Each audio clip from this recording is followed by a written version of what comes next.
అసలే బాధలు ఉన్నారు, అక్కడికి వెళ్ళి ఆ మనిషి పోయి ఆలేడుస్తుంటే మేము క్రైస్తవులు దినం భోజనాలు తినమండి అంటే వాళ్ళకి ఎలా ఉంటుందండి?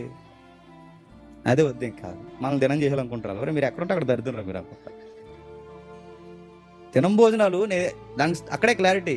ఆ క్లారిటీ అంటే ఆ ఫోటోకు దగ్గరగా ఉన్న వద్దు. ఆ ఫోటోకి ఎలుకలు ఉన్నాయి చూసారా, అందరికి పెడతారు కదా భోజనం, అవి అవి తినండి.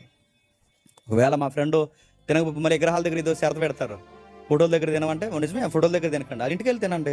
మీ ఫ్రెండ్ పిలుస్తాడు, ఐందవ ఫ్రెండ్ లేదా ఇస్లాం ఫ్రెండ్ ఎవరు పిలుస్తారు, భోజనం పిలుస్తారు, వెళ్ళండి వాళ్ళ ఇంట్లో తినండి, ప్రార్థన చేసుకుని తినండి.